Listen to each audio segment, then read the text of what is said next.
നമുക്കിന്ന് ചേമ്പ് കൊണ്ട് നല്ലൊരു ഒഴിച്ചുകറി തയ്യാറാക്കാം. അപ്പം അതിന് വേണ്ടിയിട്ട് പാൽച്ചേമ്പാണ് ഞാൻ എടുത്തിട്ടുള്ളത്. തൊലിയൊക്കെ കളഞ്ഞ് കഴുകി വൃത്തിയാക്കിയ ശേഷം ചെറുതായിട്ട് മുറിച്ചെടുക്കുന്നുണ്ട്. ചെറിയ ചേമ്പ് വേണമെങ്കിലും ഈ കറിക്ക് എടുക്കാവുന്നതാണ്. ഇനി ഒന്നുകൂടി കഴുകിയ ശേഷം കുക്കറിലോട്ടാണ് ചേർത്ത് കൊടുക്കുന്നത്. പെട്ടെന്ന് വെന്ത് കിട്ടാൻ കുക്കറിലാണ് ഏറ്റവും നല്ലത്.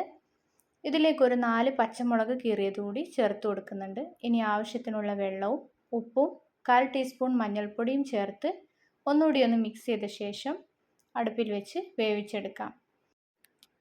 ഒരു 4 വിസിൽ വന്നപ്പോഴേക്കും എനിക്ക് ഈ ചേമ്പ് നല്ലതുപോലെ വെന്ത് കിട്ടിയിട്ടുണ്ട്. ചില സമയത്ത് ചേമ്പിന് വേവ് കൂടുതലായിരിക്കും, അത് ശ്രദ്ധിച്ചിട്ട് വേണം വേവിച്ചെടുക്കാൻ. ഇനി കറിക്കുള്ള അരപ്പ് തയ്യാറാക്കാനായി ഒരു 5 ടേബിൾ സ്പൂൺ തേങ്ങയും ഒരു 3 ചെറിയുള്ളിയും 1/4 ടീസ്പൂൺ ചെറിയ ജീരകവും ഒരു നുള്ളു മഞ്ഞൾപ്പൊടിയും ആവശ്യത്തിനുള്ള വെള്ളവും ചേർത്തിട്ട് നന്നായിട്ടൊന്ന് അരച്ചെടുക്കാം. ഇതുപോലെ നന്നായി അരച്ചെടുത്ത ശേഷം ഞാനിതൊരു പാത്രത്തിലേക്ക് മാറ്റി കൊടുക്കുകയാണ്. കറിക്ക് ആവശ്യത്തിനുള്ള തൈര് കൂടി ഈ ജാറിലൊന്ന് അടിച്ചെടുക്കുകയാണ്. അപ്പോൾ അതിന് വേണ്ടിയിട്ട് ഒരു 1/4 കപ്പ് തൈര് എടുത്തിട്ടുണ്ട്. ഒരു പുളി കുറഞ്ഞ തൈരായതുകൊണ്ടാണ് ഇത്രയും ചേർത്തിട്ടുള്ളത്. നല്ല പുളിയാണെങ്കിൽ അത് നോക്കിയിട്ട് വേണം ചേർത്ത് കൊടുക്കാനായിട്ട്. ഈ സമയം നമ്മുടെ ചേമ്പൊക്കെ നല്ലതുപോലെ വെന്തിട്ടുണ്ട്. ഇനി ഞാനിത് ഒരു മൺചട്ടിയിലേക്ക് മാറ്റി കൊടുക്കുകയാണ്.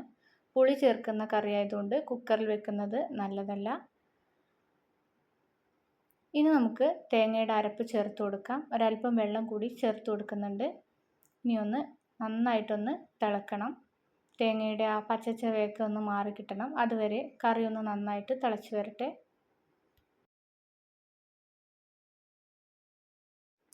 ഇപ്പോൾ ദാ നമ്മുടെ കറിയൊക്കെ നല്ലപോലെ തിളച്ചിട്ടുണ്ട്. കുറച്ചുകൂടി ഉപ്പ് ആവശ്യമുണ്ട്. അപ്പോൾ അതും കൂടി ചേർത്ത് കൊടുത്തിട്ട് ഒന്നുകൂടി ഒന്ന് മിക്സ് ചെയ്യാണ്.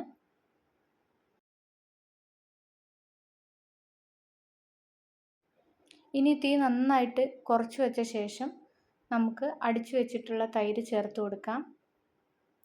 തൈര് ചേർത്ത് കഴിഞ്ഞാൽ പിന്നെ കറി തിളക്കാൻ പാടില്ല. മൺപാത്രം ആയതുകൊണ്ട് തന്നെ പെട്ടെന്ന് കറി തിളക്കാനുള്ള സാധ്യതയുണ്ട്. അതുകൊണ്ട് ഫ്ലെയിം നന്നായിട്ട് കുറച്ച് വെച്ചിട്ട് തൈര് ചേർത്ത ഉടനെ തന്നെ നന്നായിട്ട് മിക്സ് ചെയ്ത് കൊടുക്കുക.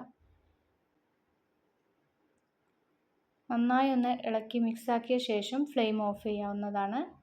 കൂടുതൽ സമയം ചൂടാക്കിയാൽ കറി പെട്ടെന്ന് തിളച്ചു പോകും. അപ്പോൾ കറി പിരിഞ്ഞു പോകാൻ ചാൻസ് ഉണ്ട്.